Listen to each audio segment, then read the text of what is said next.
우리 잠언서 계속 묵상하고 있는데요. 오늘은 25장 15절부터 28절 말씀까지 가 한 문단입니다.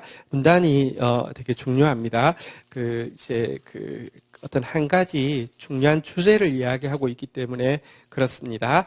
그리고 그 안에 계속 한 문단이 분명하면 그 안에 연결고리를 계속 찾아서 전체적으로 무슨 말을 하는지 찾아가는 작업을 또 꼭 해야 되거든요.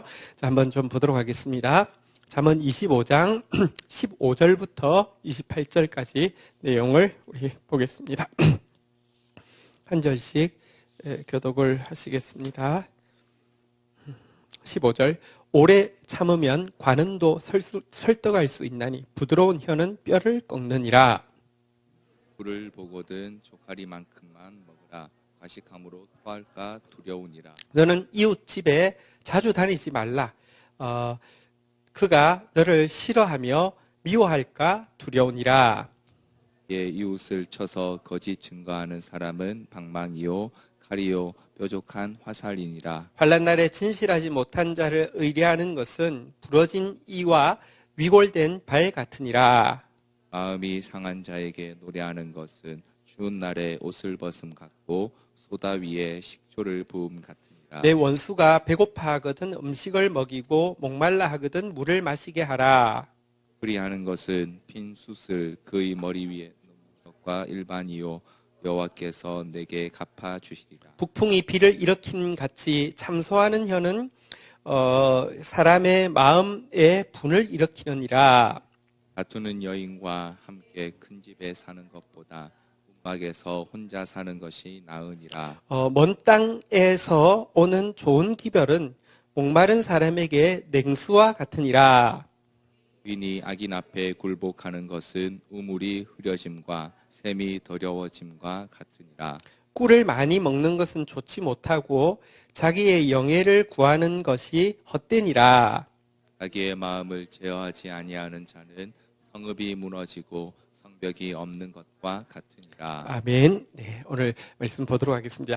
오늘 말씀 언뜻 보면 연결고리가 하나도 없는 것처럼 보이지만 지난 1절부터 14절까지가 리더와 팔로우로서 어떤 사람이 좋은 리더가 되어질 수 있고 어떤 사람이 좋은 팔로우가 될 수 있는지에 대해서 이 관계에 대해서 집중적으로 이야기했다고 하면 오늘은 그러니까 이제 그 사람이 대인 관계를 할 때 하나님의 말씀 가진 사람이 어떻게 해야 되는지 부분을 계속해서 좀 다루고 있습니다. 한번 좀 보도록 하겠습니다. 첫 번째, 대인관계에서 제일 중요한 거 15절 한 구절이 우리에게 이야기해주고 있는데요. 그것은 무엇이냐? 15절 우리 같이 한번 읽고 보도록 하겠습니다. 15절 보겠습니다. 잠언 25장 15절 같이 읽겠습니다. 시작. 오래 참으면 관은도 설득할 수 있나니 부드러운 혀는 뼈를 꺾느니라. 일단 대인관계에서 그리스도인이 이렇게 바른 자세로 이야기하고 있는 것은요, 이 온유한 언어를 가진 사람, 어떤 경우든지 부드럽고 차분한 말을 할 수 있는 것에 대해서 이야기를 하고 있습니다. 여러분 막 불같이 분노하고 격하게 감정을 토로하는 거 어떤 때는 그것이 참 진실함의 표현일 수도 있습니다. 그것이 간절함의 표현일 수도 있습니다. 그런데요, 지나서 보면 그것이 진실했을 수도 있고 간절했을 수도 있는데 지혜로운 것은 아니었던 것으로 판명할 때가 대부분이고요. 많이 후회되는 것은 이 가르침대로 그때 온유한 언어를 쓸 수 있었다면, 부드럽고 차분한 말을 할 수 있었다면 후회하지 않았을 것이고, 예를 들면 구원받을 영혼에게는 또 도움이 될 상황에서는요, 부드럽고 차분하게 말한다고 해서 통하지 않는 것도 아니지만, 그렇지 않은 사람에게는요, 여러분들 아무리 격하게 말했다 해도 아무런 효과가 없습니다. 진짜 온유한 언어가요, 한번 따라하겠습니다. 뼈를 꺾느니라. 엄청 강한 것도요, 도리어 꺾을 수 있다고 이야기합니다. 대인관계에서 우리 항상 명심해야 되는 거, 결국 대부분의 관계는 언어로 이렇게 맺어지고 또 이제 갈등을 일으키고 또 정리되어지고 하는데요. 그리스도인다운 언어는 진짜 특별한 경우 아니면요, 온유한 언어, 부드러운 혀가 그리스도인의 언어가 되어야 됩니다. 이것이 훈련되어야지 이 대인 관계가 지혜롭고 성숙한 관계가 되어질 수 있습니다. 저도 그렇고 여러분들도 그렇고 어떻게든지 주님이 계심으로 말미암아 부드러운 혀 가질 수 있고요. 부드러운 혀 가지려고 하면요, 한번 따라하겠습니다. 오래 참으면 기다릴 수 있는 사람 되어야 합니다. 이것이 대인관계의 첫 번째 이제 레슨입니다. 두 번째는요, 대인관계에서 온유한 언어를 가지고 있는 것과 더불어서 절제하는 행동을 반드시 가져야 된다고 이야기를 하고 있습니다. 16, 17절이 이제 이 절제에 대해서 이야기하고 있는데요. 한번 16절 제가 읽고 17절 여러분이 읽습니다. 너는 꿀을 보거든 조카리만큼 먹으라. 과식함으로 토할까 두려우니라. 17절 읽겠습니다. 시작. 나 너를 싫어하며 미워할까 두려우니라. 자, 이제 그 대인관계에서 두 번째로 이야기하는 게 절제하는 행동인데요. 16절을 보면 우리가 참 그 성경을 어떻게 읽어야 될까 많이 생각하게 되는데요. 여기 보니까 너는 꿀을 보거든 조카리만큼 먹으라 라고 딱 이까지만 읽으면요, 많이 먹으라는 뜻 같아요, 적게 먹으라는 뜻 같아요? 많이 먹으라는 뜻 같죠? 근데 뒤에 과식함으로 토할까 두려우니라 이 말이 붙어 있는데요. 이거 두 개 합쳐서 보면 많이 먹으라는 말이에요, 적게 먹으라는 말이에요, 적당히 먹으라는 말이에요? 적당히죠, 그죠? 근데 이 뒤를요 떼고 이 앞에만 생각하는 경우가 많습니다. 예를 들어 우리가 바로 그 앞장에 잠언 24장 13절 14절에 보면 보십시오. 여기서는 잠언 24장 13절에 보면 내 아들아 꿀을 먹어라, 이것이 좋으니라. 송이 꿀을 먹어라, 이것이 내 입에 다니라, 이렇게 돼 있는데요. 이 말은 꿀은 너무 좋은 거니까 무조건 먹으라 이 이야기가 아니라 성경은 문맥이 있는데요. 이 꿀이 무엇이냐? 14절에 보니까 여기서 말하는 꿀은 지혜가 내 영혼에게 이 같은 줄 알지어다라고 이야기하면서 지혜가 내 아들아 지혜를 먹어라, 이것이 좋으니라. 지혜를 먹어라, 이것이 내 입에 다니라. 이 지혜를 이야기한 부분인데요. 근데 사실 이제 우리 그리스도인 중에서 이제 꿀 농사를 짓는 분이 있으세요. 근데 그분의 이제 꿀을 이제 소개할 때 이제 꿀병에다가 이렇게 이제 말로는 너는 꿀을 보거든 조카리만큼 먹으라, 이 부분에 너는 꿀을 보거든 조카리만큼, 오늘 16절에 조카리만큼 먹으라 요까지만 딱 끊어서 거기 넣은 거예요. 그러면 보십시오. 이게 지금 꿀이 좋은 거다, 그리고 꿀은 많이 먹어라, 이 뜻으로 주신 게 지금 아니거든요. 그러니까 앞구절에서는 꿀은 지혜를 이야기한 거였고요. 지금 여기서는 지혜를 이야기하는 것은 아닙니다. 그러니까 모든 좋은 것, 그러니까 진짜 하나님 주신 모든 좋은 것을 이야기하는 것이긴 한데요. 그 뒤에까지 읽어야 되는데 여기만 딱 잘라버리면 전혀 원래 뜻하고 상관이 없습니다. 어쨌든 번역도 너는 꿀을 보거든 조카리만큼 먹으라, 이 말은 만족할 만큼만 먹으라, 그러니까 넘치지 않을 만큼만 먹으라는 데 방점이 있는데 약간 조금 이거 잘라놓으면 좀 이상하게 되겠죠, 그죠? 근데 어쨌든 좋은 것도 지나치면 안 된다라고 이야기하면서 여기서 말하는 좋은 것이 무엇이냐? 17절에 보면요, 제가 이야기했지만 한 문단이라고 했잖아요. 이 문단은 그리스도인의 대인관계의 지혜를 이야기한다고 했는데, 지금 여기 꿀이라는 것은요, 꿀같이 단 관계가 있습니다. 사람이 살다 보면요, 참 소중한 관계들을 허락해 주시고요, 그 사람 만나면 꿀 먹는 것 같은 그런 관계가 있습니다. 그런데도요, 여기 이야기하기를 그 이웃이라 할지라도요, 한번 따라하겠습니다. 자주 다니지 말라. 이 자주 다니지 말라는 게 원어 표현은 좀 더 멋있게 돼 있는데요. 한번 따라하겠습니다. 내 발을 귀하게 만들라. 그 집에 발이 너무 오래 있게 하지 말라. 네 발이 그 집에서 귀하게 만들라. 이렇게 돼 있습니다. 대인관계는요, 인간은요, 아무리 꿀 같은 사이고 막 진짜 막 만나면 너무 좋아도요, 일단 언어는 온유해야 되고요. 아무리 좋은 사이에도요, 좋은 사이라고 함부로 이야기되는 게 아닙니다. 온유해야 되고요. 두 번째, 관계는요, 그것이 꿀이라도 지나치면 안 됩니다. 이 발을 귀하게 만드는 거. 그렇지 않으면 어느새 꿀 같았다가, 보통 그렇잖아요. 원수 지는 것은 믿는 도끼에 발등 찍히고요. 여러분들 좋았던 관계가 원수되지 모르는 사람하고 원수 안 됩니다. 그래서 관계는요. 우리 그리스도인은 누구라도 하나님과의 관계를 제외하고는요. 어떤 관계든지 절제하는 행동이 있어야 된다. 이것이 대인관계의 지혜다. 이렇게 이야기를 하고 있습니다. 18절, 19절에서 보면요. 또 이제 이렇게 이야기를 하고 있는데요. 18절, 19절 교독을 하도록 하겠습니다. 자기의 이웃을 쳐서 거짓 증거하는 사람은 방망이요 칼이요 뾰족한 화살이니라. 19절 여러분 읽겠습니다. 시작.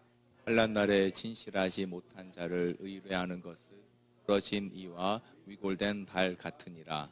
자, 여기서 이 두 구절에서 이야기하고 있는 바는요. 대인관계에서 상대방을 위해서도 정직한 언어를 써야 하고 자기를 위해서도 정직한 사람과 관계를 맺어야 한다. 이렇게 이야기를 하고 있습니다. 위에 두 개는 약간 그 긍정적으로 온유한 혀를 가져라, 절제하는 행동을 해라 이렇게 이야기했다고 하면 지금 18, 19절에서는요. 상대방을 위해서 정직한 언어를 쓰지 않는다고 하면은 이것이 얼마나 큰 해를 끼치는지를 이야기하고 혹은 정직하지 않은 사람과 내가 관계를 맺고 있다고 하면 그것이 얼마나 위험한지를 이야기하고 있는데요. 먼저 자기 이웃을 쳐서 거짓 증거하는 사람은 어떤 사람이냐? 한번 따라하겠습니다. 방망이요, 칼이요, 뾰족한 화살이니라.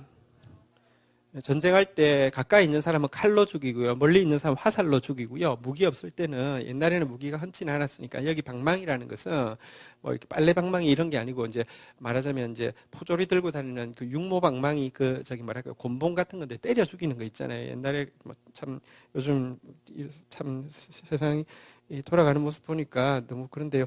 5.18 우리 광주 민주화 운동 때 진짜 그 곤봉 가지고 막 저기 막 청년들 막 머리 막 내리치고 이런 사진들 혹시 보신 기억이 있을 겁니다. 그때 쓰는 것을 이야기합니다.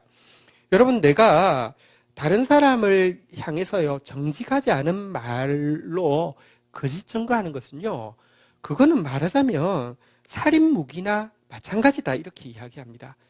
이웃에 대해서요 내가 감정적으로 이렇게 좋아하지 않는다 할지라도 혹은 이웃 지금 내가 상황적으로 위급한 데에 몰렸다 하더라도 이웃에 대해서요 정직하지 않게 말하는 것은요 그 모두 다 살인 무기라고 살인죄라고 지금 이야기를 하고 있는 내용이고요. 19절에 보면요 거꾸로 내가 그러면 정직하지 않은 사람하고 이웃 관계를 맺는 것은 어떤 것이냐를 이야기하고 있는데요. 진실하지 못한 자를 의뢰하고 진실하지 못한 자와 친구 관계를 맺고 있으면요 한번 따라하겠습니다. 부러진 이와 위골된 발과 같으니라. 여러분 이가 이렇게 이제 이렇게 부러졌고 지금 이제 지금 부러진 상태에 있다고 치십시다. 발이 위골된 상태에 있다고 치십시다. 뭐 상황적으로 잘 이렇게 설명 이런 경우를 가끔 보면 이제 이렇게 그 애완동물이 도로에서 이렇게 밟히고 지나가서 발이 이렇게 고양이가 발이 이제 한쪽이 아예 움직이지 않는 그런 발을 가진 고양이가 있잖아요, 그죠? 이게 시간이 좀 지나다 보면 고통은 별로 못 느낄 거예요. 그렇지만 이게 만약에 이 다리로 서려고 한다고 하면 설 수는 없잖아요, 그죠? 발은 워낙에 서려고 존재하는 거고요. 이 이빨은 뭐 하려고 존재하는 겁니까? 씹으려고 존재하죠.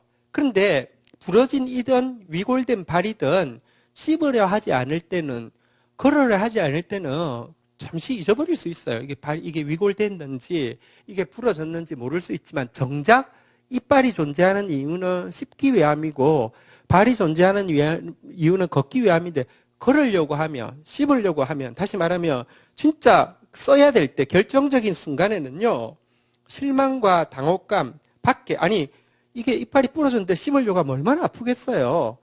걸으려고 하면 위골됐는데 걸으려고 하면 넘어질 수밖에 없겠죠. 정직하지 못한 사람하고 관계를 맺어도요 보통 때는 별로 손해볼 거 없을 수 있습니다. 근데요 결정적인 순간, 진짜 그 기능이, 그러니까 그 관계가 기능을 해야 되는 순간에는요, 역기능이 일어나게 되어 있습니다. 그래서 대인관계에서 상대방에 대해서도 거짓된 말도 하지 말고, 그럴 뿐만 아니라 나도 거짓된 관계는, 거짓된 사람하고는 관계 맺지 말라. 이것이 대인관계의 지혜다. 이렇게 지금 이야기하고 있는 내용입니다. 20절부터 우리 22절까지 내용이 한 가지 내용인데요. 먼저 20절 먼저 읽도록 하겠습니다. 같이 읽겠습니다. 시작.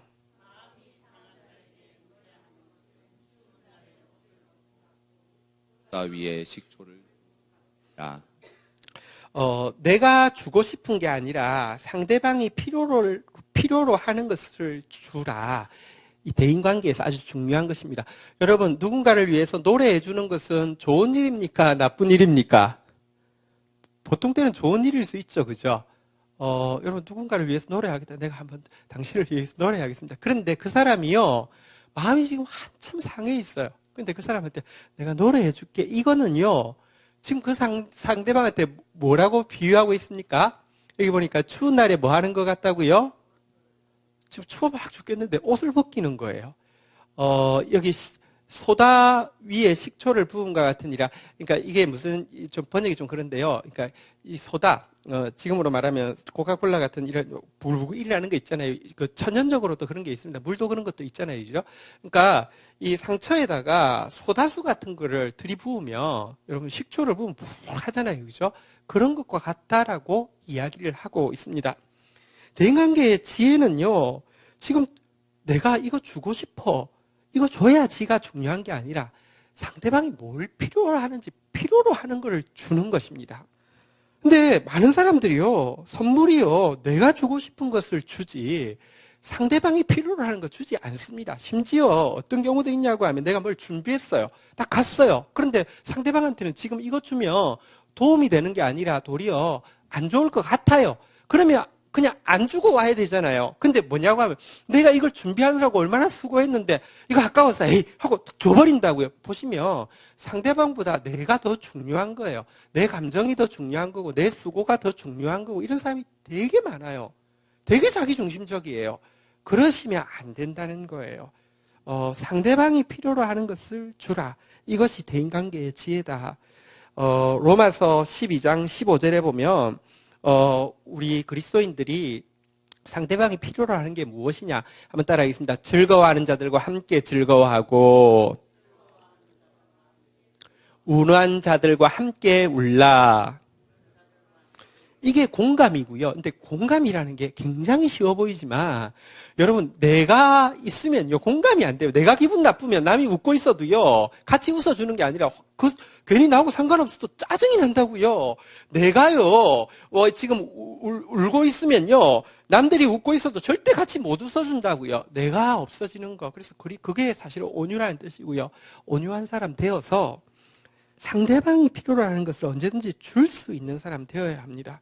가끔 우리 이제 리더십들 가운데 셀장님들 중에서 진짜 이런 분들이 계세요.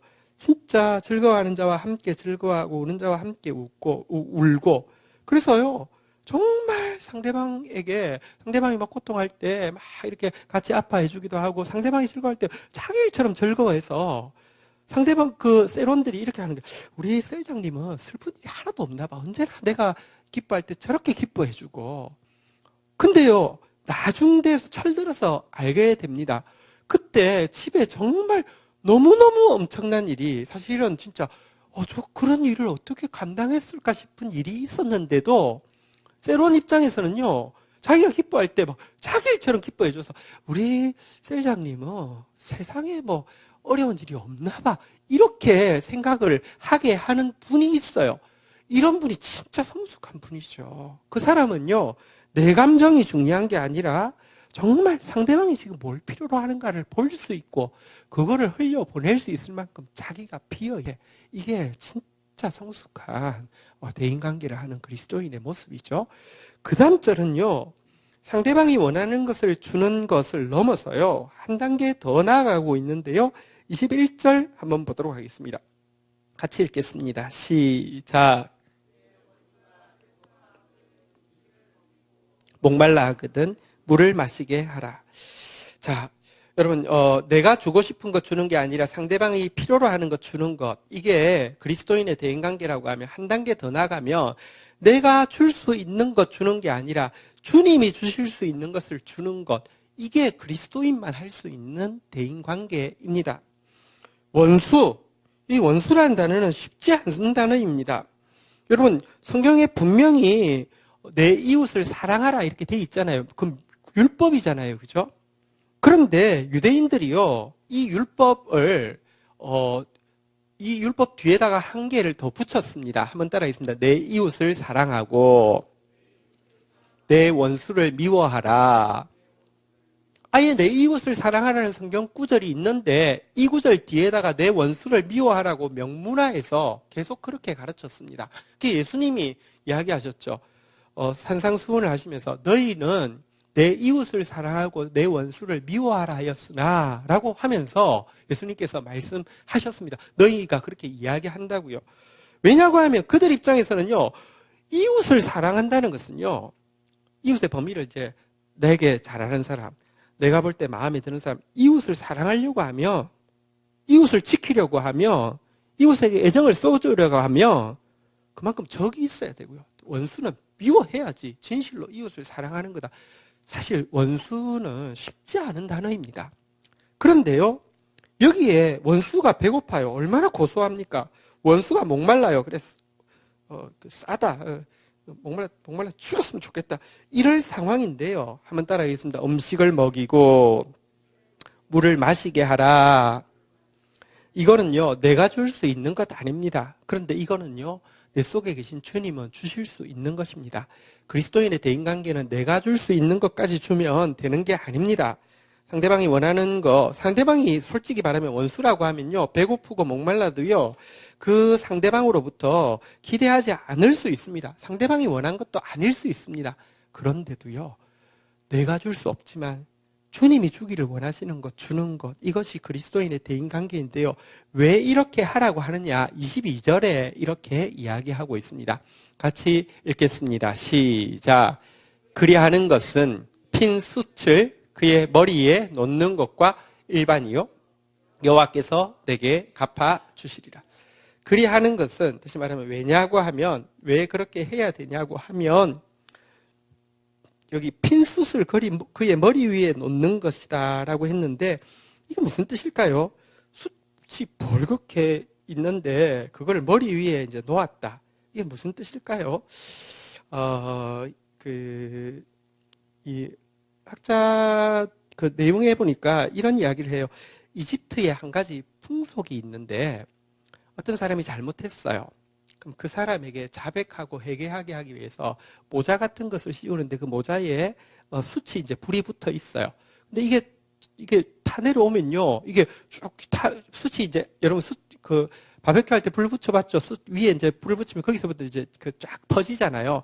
타 내려가면 빨리 자백을 안 하면 타서 머리 위로 이제 쭉 타서 내려오면 머리가 어떻게 되겠어요? 이제 빵꾸 나겠죠? 죽겠죠? 그죠? 그래서 아마 이 이집트에서 진짜 뭐 자백해야 될 일이 있을 때 핀숯을 머리 위에 놓는 그런 풍속이 있었다고 합니다. 여러분, 그러니까 이거는 진짜 회개하게 하는 데는 이것만은 효력이 없겠죠. 탁 불을 붙여서 자백해. 그러면 이보다 하고 이제 이야기하겠죠, 그죠? 이제 그거과 관련해서 이야기하는 것 같은데요. 다시 말하면 원수한테 음식을 주는 거, 원수한테 물을 마시게 하는 것은요, 머리 위에다가 핀숯을 올린 것과 같아서 그로 하여금 더 빨리 회개하게 하고 더 빨리 돌이키게 하는 것이다. 훨씬 더 강력한 무기가 되는 것이다. 사실은 내가 줄 수 있는 것, 내 마음 가지고는 안 되지만 주님의 마음 가지고 하면요, 그게 제일 강력한 무기다. 그래서 달리 이야기하면 여러분, 과거 시대에 제일 무서운 무기가 불화살 같은 것인데요.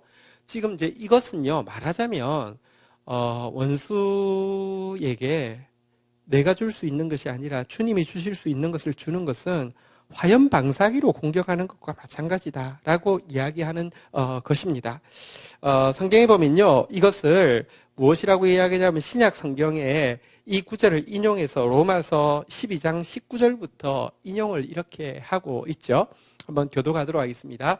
로마서 12장 19절부터 보면 내 사랑하는 자들아 너희가 친히 원수를 갚지 말고 하나님의 진노하심에 맡기라 기록되었을 때 원수 갚는 것은 내게 있으니 내가 갚으리라 주께서 말씀하시니라. 20절 여러분 읽습니다. 시작. 하라. 그리함으로 내가 숯불을 그 머리에 쌓아놓으리라. 21절 같이 읽겠습니다. 시작. 악에게 지지 말고 선으로 악을 이기라. 이게 훨씬 더 강력한 무기고 이게 이기는 방법이다 이렇게 이야기했습니다. 그런데 이렇게 했어요. 그랬는데 원수가 여러분 회개 안 할 수 있어요 없어요? 있어요. 이래도 원수 회개 안 할 수 있어요. 그러면 어떻게 해야 될까요? 손해본 겁니까 내가? 에이씨 괜히 하나님 말씀 믿고 나만 바보 됐잖아. 이렇게 되는 겁니까? 시편 140편 10절에 보면 만약에 회개하지 않으면 어떻게 됩니까? 시편 140편 10절 한번 보도록 하겠습니다. 같이 읽겠습니다. 시작. 뜨거운 숯불이 그들 위에 떨어지게 하시며 불 가운데와 깊은 웅덩이에 그들로 하여금 빠져 다시 일어나지 못하게 하소서. 이게요, 목부터 내려가는데 여러분 사랑의 화염 방사기로 공격했는데 이게 그 전에 내려오기 전에 회개하면은 그도 좋고 나도 좋지만 하지 않으면요 뜨거운 숯불이 그 위에 떨어지면 이거 끝입니다. 죽는 겁니다. 하나님의 진노하심에 맡기라고 했잖아요. 우리가 할 거는요 사랑하는 것밖에 없습니다. 근데 하나님은요 공정하십니다. 공평하십니다.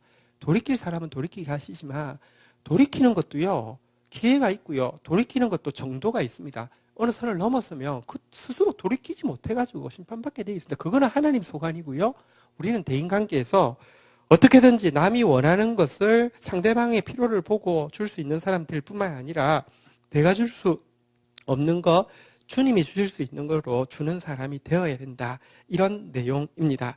자, 이제 23절 읽을 차례인데요. 23절, 24절이 이제 이어서 읽도록 하겠습니다.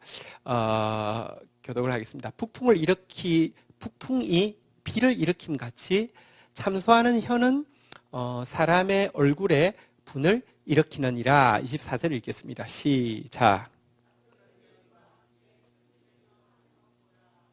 음악에서 혼자 사는 것이 나으니라. 자, 이건 또 무슨 말일까요?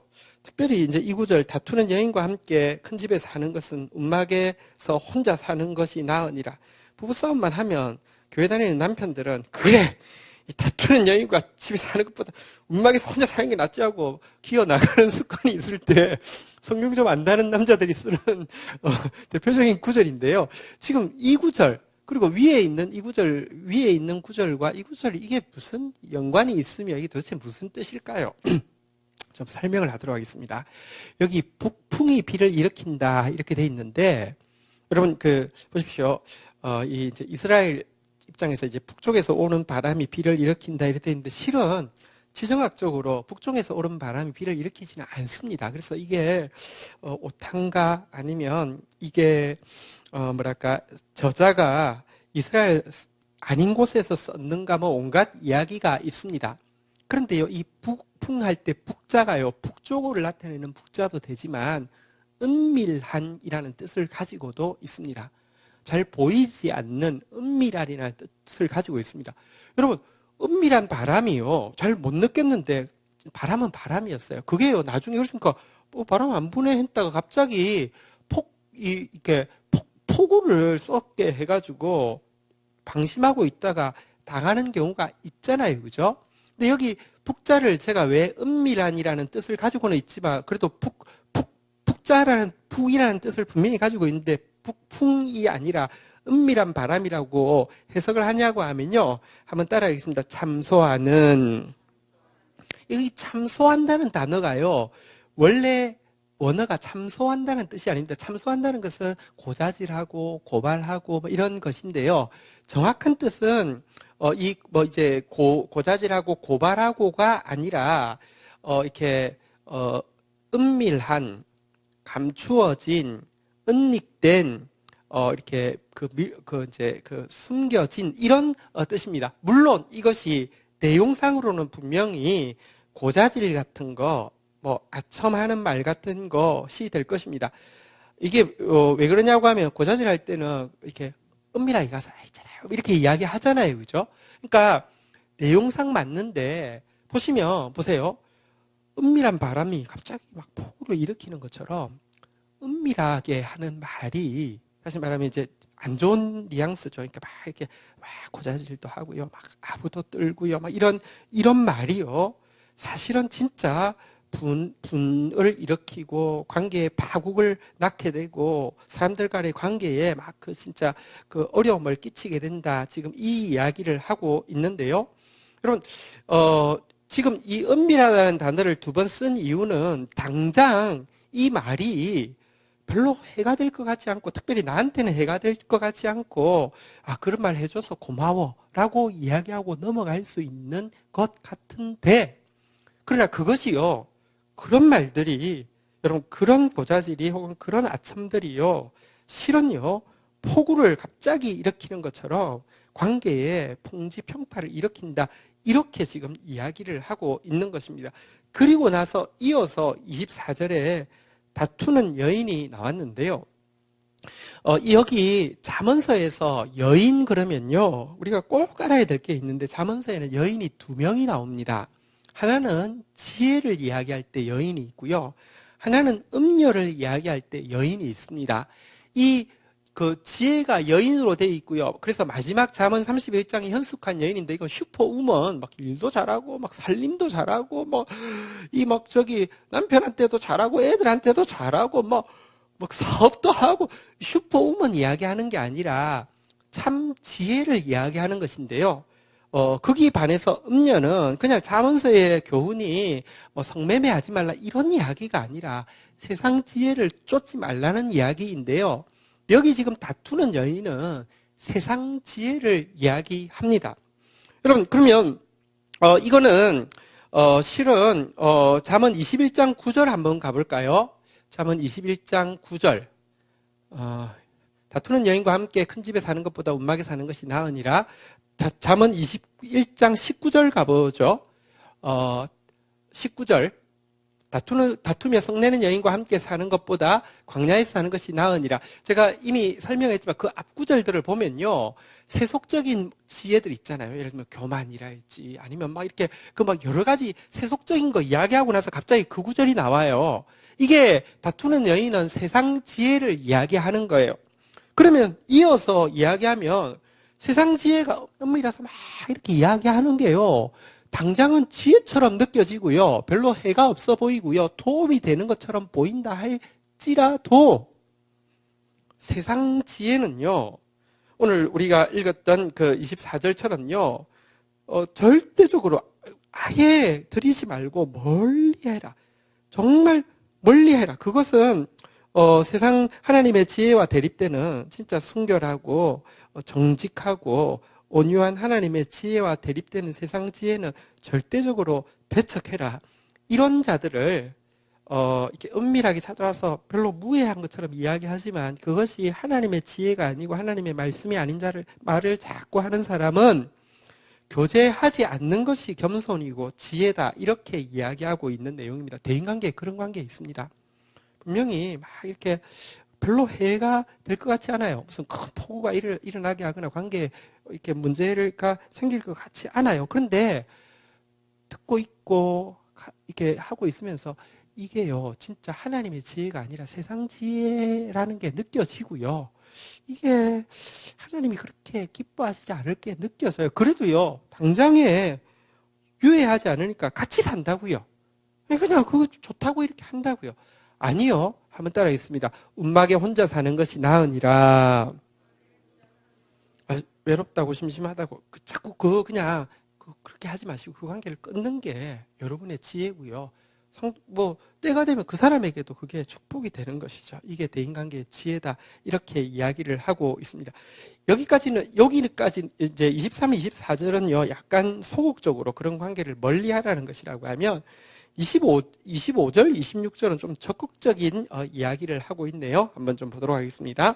25절, 26절 교독하겠습니다. 먼 땅에서 오는 좋은 기별은 목마른 사람에게 냉수와 같으니라. 26절 같이 읽겠습니다. 시작.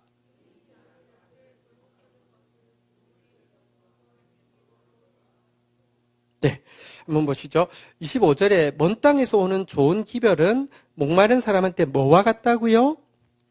냉수와 같다 이랬는데요. 사실은 이제 우리가 여기 이제 이 구절을 읽을 때 바로 지난주에 나왔던 때 동일한 표현이 하나 나옵니다. 한번 일단 지금 일단 이 구절만 해석하자면 과거에는 우편 제도가 거의 발달 안 돼 있었잖아요. 그죠? 근데 먼 땅에서 소식을 마음 졸이며 기다리고 있었는데 멀리서부터 뭐 옛날에 우편 한 번 하나 보내면 옛날에도 우편 제도는 다 있었어요. 그렇지만 시간은 정말 오래 걸리죠. 너무 마음 졸이면서 기다렸는데 그 소식이 딱 왔을 때 봤는데 좋은 소식이야. 그러면 얼마나 시원하겠어요. 얼마나 행복하겠어요. 요즘은 뭐 바로 카톡 보내니까 잘 그런 게 없지만 옛날 편지 그죠? 진짜 연애 편지가 오나 안 오나 막 그때는 뭐 전화도 잘 없고 막 이럴 때 만약에 막 왔다 그러면 얼마나 좋겠어요. 그런 감정을 여기에 냉수라고 표현했는데요. 이 동일한 냉수가 여기 보니까 그러니까 그 좋은 기별이 내용이 뭘지를 우리가 잘 모르잖아요. 지금까지는. 그런데 이제 유출은 해볼 수 있죠. 잠언 25장 13절에 보면 이 냉수라는 단어를 같이 쓰고 있는데요. 잠언 25장 13절 충성된 사자는 그를 보낸 자에게 마치 추수하는 일꾼 보낸 이에게 마치 추수하는 날의 얼음 냉수 같아서 그 주인의 마음을 시원하게 하느니라 라고 하면서 충성된 사자 그러니까 이 충성된 그래서 주인 시키는 대로 하는 사람이 얼음 냉수와 같다 그랬는데 지금은 어떤 소식을 기다리고 있으니까 다시 말하면 주인 시키는 대로 하는 말 하나님의 뜻대로 하는 말일 수 있겠다라는 추측을 하는 상태에서 그 다음에 26절로 가보면요 이해가 좀 되어질 겁니다. 자, 26절 같이 한번 읽도록 하겠습니다. 읽겠습니다. 시작. 의인이 악인 앞에 굴복하는 것은 우물의 흐려짐과 샘에 더러워짐 같으니라. 여러분 의인이 계속해서 의의 말, 다시 말하면 의인은 하나님의 말씀이라고 했죠. 하나님의 말씀을 하는 상태를 충성이라고 합니다. 충성은 열심히 한다는 게 아니라 변하지 않는다는 뜻입니다. 의인은 의의 말을 해야 합니다. 그리고 의인이 의의 말을 하면요. 어떤 셈이 되느냐고 하면요. 우리 그 잠언서 10장 11절에 보면 의인이 의의 말을 할 때 한번 따라하겠습니다. 의인의 입은 생명의 셈이라도 의인이 의로운 말을 할 때 그의 입은 생명의 셈이 되어지는 것입니다. 다시 이제 본문으로 가서 26절에 가면요. 의인이 여러분들 의로운 말을 하는 것은요. 다시 말하면 충성스럽게 변하지 않고 의로운 말을 하는 것은요. 오랫동안 막 좋은 기별을 기다리고 있는 사람이 좋은 소식 들었을 때 속이 시원한 것처럼 얼음 냉수와 같은 것인데 만약에 반대로 의인이 변절하여서 악인 앞에 굴복하고 의의 말이 아니라 하나님의 말씀이 아니라 자기 말을 하거나 악한 말을 하게 될 때에는요. 생명의 셈이 되어야 할 그가요. 한번 따라하겠습니다. 우물의 흐려짐과 셈이 더러워짐과 같으니라. 생명의 셈이 아니라 흐려진 우물, 더러워진 샘과 같은 말이 되어진다. 이렇게 이야기를 하고 있는 것입니다. 합쳐서 말하면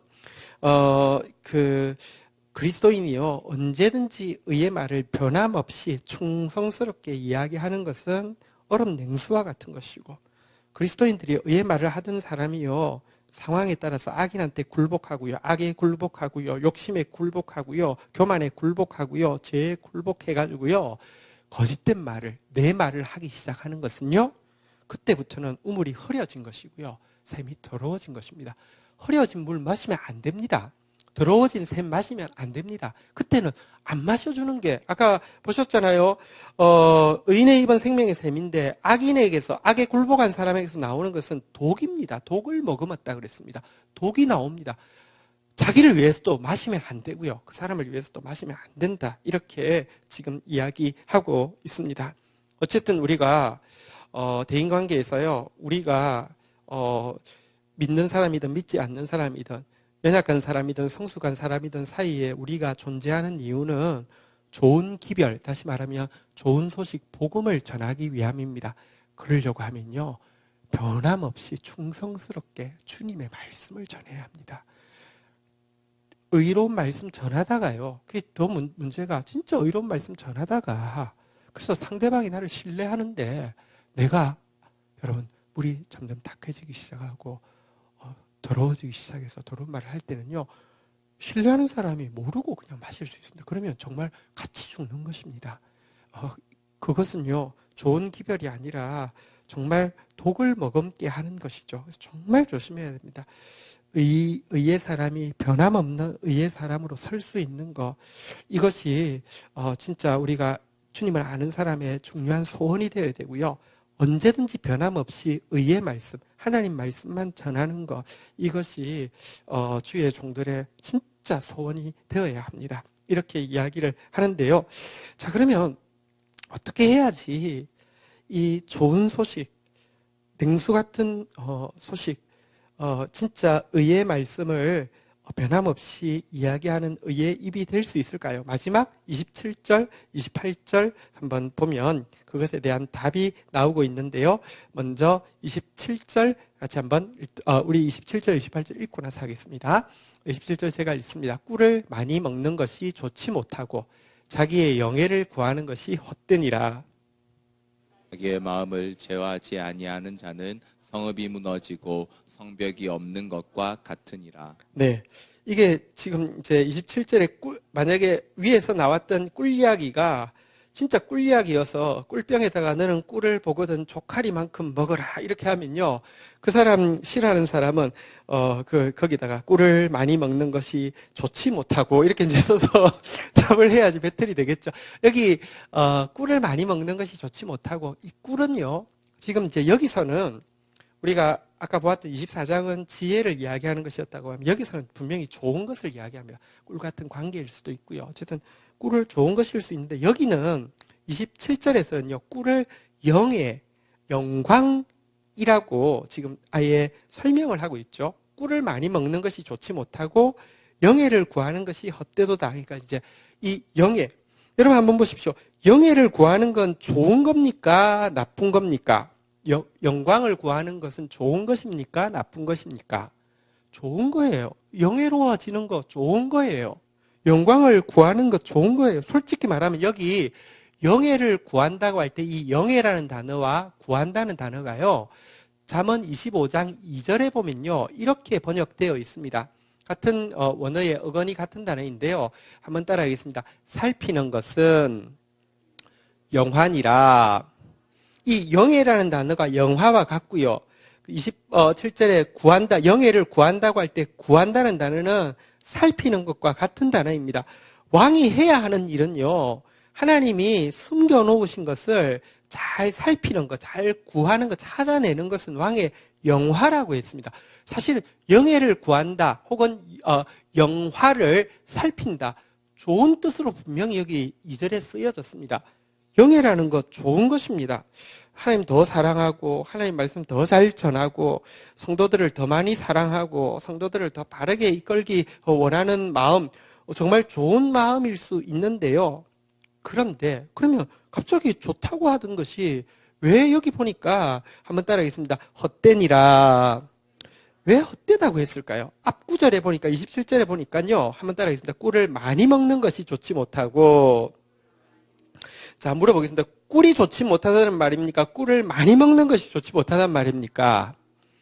그러니까 위에서도 이야기했잖아요. 적절하게 꿀을 만족할 만큼 먹어라. 아니면 토할까, 과하면 토할까 하노라 했는데 그와 같은 내용이죠. 그러니까 딱 적절한 상태까지, 그러니까 사실은 영예를, 영광도요, 참된 영광이라 할지라도, 아름다운 것이라고 할지라도, 왕이 반드시 살펴야 되는 것이라고 할지라도, 영적 리더가 반드시 이게 영적 리더가 가지고 있어야 되는 덕목이라고 할지라도요, 그게 지나치면 헛된 것이 된다, 이렇게 이야기를 하고 있습니다.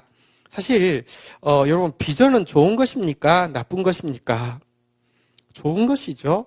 자, 그런데요, 전도서 5장 7절에 보면요, 이렇게 이야기를 하고 있습니다. 꿈이 많으면, 비전이 많으면요. 한번 따라하겠습니다. 헛된 일이 많아지고, 여러분, 꿈을 가지는 거, 바른 꿈을 가지는 거, 개꿈 말고요. 자기 꿈 말고요. 하나님이 주시는 꿈 가지는 거 좋습니다. 그렇지만 꿈이 나쁘다는 게 아니라 꿈을 많이 가지게 되면요. 반드시 거기에 헛된 것도 따라오게 되어 있습니다. 그게 인간입니다. 그래서요. 이 영예가 좋은 것이라고 할지라도 한번 따라하겠습니다. 영예를 구하는 것이 헛되니라. 구하지 마십시오. 이거를 추구하지 마십시오. 따라오게 하십시오. 미안하지만 저에게 이번 주 주보 한 장만 좀 갖다 주시겠습니까? 여러분, 구하는 게, 보십시오. 제일 지혜로운 방법이 뭐냐고 하면요. 영예. 여러분, 하나님이 주시는 영예. 좋습니다. 근데요, 구하지 마십시오. 이게 중요합니다. 추구하지 마십시오. 비전 중요합니다. 하나님이 주신 것 중요합니다. 추구하지 마십시오. 보십시오. 요셉에게 하나님이 꿈을 주신 것입니까? 요셉이 꿈을 꾸려고 한 것입니까? 하나님 주신 거예요. 보세요. 하나님, 내가 하늘에 이 해가 되게 해주시고, 우리 형님들은 이렇게 별들이 되어서 내 주위에 서게 하여 주시옵소서. 그렇게 하실 줄은 믿사옵네. 이게 아니에요. 하나님이 주신 거예요. 추구하는 게 아니에요. 그런데요, 여러분 어디 템플을 하거나 이런 데 가면 전부 다 여러분 꿈을 꾸십시오. 위대한 꿈을 꾸었습니다. 요셉이 위대한 꿈을 꿀 때 하나님이 이루어 주셨습니다. 아니에요. 추구하는 거 아니에요. 영예가 지금 여기에 나온 영예라는 게 분명히 나쁜 것 아니지만요. 꿀이 나쁜 거 아닌 것처럼 영예가 나쁜 것 아니지만 영광을 추구하기 시작하면요. 헛된 것이 반드시 들어오게 됩니다. 꿈이 많으면 헛된 일이 많아집니다. 말이 많아도요, 헛된 말이 많아집니다. 여기 말은요, 꿈에 대해서, 비전에 대해서 선포하는 것입니다. 비전 선포식도 하고요. 제가 이제 코스타를 한동안 열심히 다니다가 이제 됐다 해서 그냥 졸업하려고 생각했습니다. 이 중에 비전에 대해서 강의할 때 보면요, 이제 나이가 많은데요. 자기가 지금 이제 한 70 됐는데 80살 때 뭐 하고 있을 거고 90살 때 뭐 하고 있을 거고 이렇게 하면서 쫙 플레이해가지고 너희들 젊으니까 이렇게 이야기하는데 그게요, 그냥 은퇴할 때 되면 은퇴하는 것도 참 은혜로운 겁니다. 모세가 보십시오. 여러분들, 모세같이 귀한 분은 그냥 계속 하면 안 되겠습니까? 그때 눈도 성했습니다. 기록도 세하지 않았습니다. 계속 쭉 하면 안 되겠습니까? 다시 말하지 말라. 그만하면 족하니라. 이렇게 말씀하셨습니다. 근데요, 이게 꿈 막 떠벌리고 막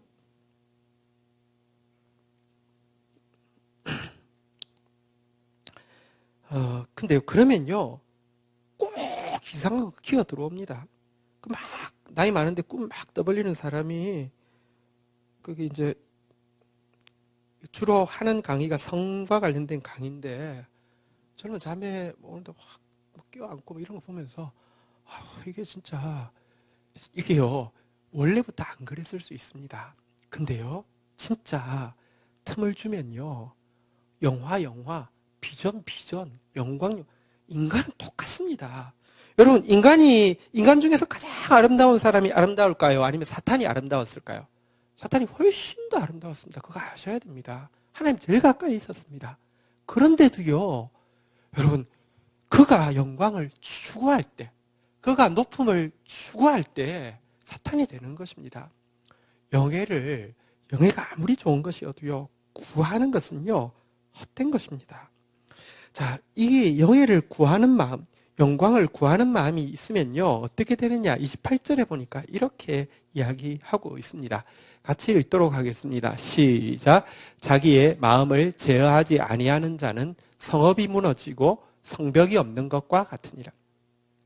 보십시오. 여기 자기 마음을 제어하지 않는다는 것을 윗구절과 연결하며 영광을 추구하는 마음을 제어하지 못하는 것은 이렇게 연결할 수 있습니다. 이 사람은요, 성벽이 없는 상태와 같다 이렇게 이야기합니다. 성벽이 있으면 대적들이 올 때 한 단계 필터링을 할 수 있습니다. 한 단계 막아설 수 있습니다. 성벽이 없으면요 대적들이 쑥 다 들어옵니다. 자기는 영광인 줄 알고, 자기는 아군인 줄 알고, 자기는 자기 전투력인 줄 알고, 자기는 자기 꿈을 이루는데 도움되는 힘인 줄 알고 쑥쑥 다 받아주라고 다 받아주었는데요. 성벽이 없으니까, 성문이 없으니까, 성문에서 신분증 검사하고, 이게 맞나 아닌가, 얼굴 막 시원조사하고 들어가시오. 이게 안 되는 거예요. 그냥 들어오는 거예요. 광명한 천사처럼 가장한, 여러분들, 거짓이 얼마든지 들어옵니다. 자기 마음을 제어하는 거. 영광을 추구하는 마음을 제어하는 것 너무 중요합니다. 여기 지난주에 제가 성시를 하나 읽었는데요. 기억나십니까? 나는 소망합니다. 내 마음에 드는 사람들에 대한 사랑 때문에 마음에 들지 않는 사람들에 대한 사랑이 줄어들지 않기를. 참 중요하죠. 그죠? 나는 소망합니다. 상대가 나에게 베푼 사랑이 내가 그에게 베풀 사랑의 기준이 되지 않기를. 이것도 참 중요하죠. 나는 소망합니다. 모두가 나를 있는 모습 그대로 받아주기를. 그러나 나 자신은 내 죄와 허물과의 씨름을 끝까지 포기하지 않기를. 정말 중요하죠. 나는 소망합니다. 언제나 자신의 한계를 인정하며 살기를. 그러나 그런 한계를 스스로 만들어내지는 않기를. 근데 여기 마지막 두 내용에 이런 내용이 있습니다. 나는 소망합니다. 사랑하는 사람을 만나게 되기를. 인생에서 이거 참 중요한 일입니다. 그러나 애써 그런 사람을 찾아다니지는 않기를. 나는 소망합니다. 사랑하는 삶이 언제나 나의 목표가 되기를. 그러나 사랑 그 자체가 나의 우상이 되지 않기를. 이게요, 여러분, 좋은 거, 사랑하는 사람 얼마나 좋은 것입니까? 혹은 사며 사는 삶이라는 거 얼마나 아름다운 것입니까? 그런데요, 그게요, 추구의 대상이 되어지면요, 여러분, 그 마음이 오늘 여기에 나오는 우리 표현대로 제어가 안 되면요, 성벽이 무너진 것 같습니다. 얼마든지 들어올 수 있습니다. 어쨌든 오늘 여기서 대인관계에 대해서요. 우리 그리스도인다운 지혜로운 대인관계가 뭐냐? 온유한 언어, 절제하는 행동하고요. 상대를 위해서라도 자기를 위해서라도 정직한 언어를 쓰고 정직한 사람과의 관계를 맺으라는 것이고요. 내가 주고 싶은 것이 아니라 상대가 필요로 하는 것. 내가 줄 수 있는 것이 아니라 주님이 주실 수 있는 것을 주어야 하고요. 무해해 보인다 할지라도 세상 지혜는요, 말리나 멀리 해야 되고요. 하나님의 의의 말씀은요, 진짜 변함없이 충성되게 전달하는 사람이 되어야 하고요. 이렇게 되려고 하면 영광을 절제하는 모습, 좋은 것이라도요, 영광을 추구하는 사람이 절대로 되어서는 안 된다. 이렇게 이야기하고 있습니다. 말씀 가지고 우리 주님 앞에 가서 자기 삶에 적용하면서 한번 기도하고 주님이 하시는 말씀에 반응하며 나가도록 하겠습니다. 우리 한 구절 한 구절 짚으면서 주님께 기도로 올려드리는 시간 가지도록 하겠습니다. 같이 기도하시겠습니다. 하나님, 오늘 저희들에게 어떤 관계를 맺고 살아야 하는지 알려주셨습니다. 또 하나님, 이 말씀 앞에서 겸손하게 또 받아들이면서 주의 힘과 주의 또 분별력과 주의 용기를 구하오니 우리 지체들에게 그런 은혜를 허락하여 주시옵소서. 예수님이 맺는 그런 관계와 같은 아름다운 관계들을 맺고 그래서 생명을 흘려보내는 주의 백성들 되도록 우리 사랑하는 말씀 앞에 서고 말씀 앞에서 싸우는 지체들에게 축복하여 주시옵소서. 예수님의 이름으로 기도 올립니다. 아멘.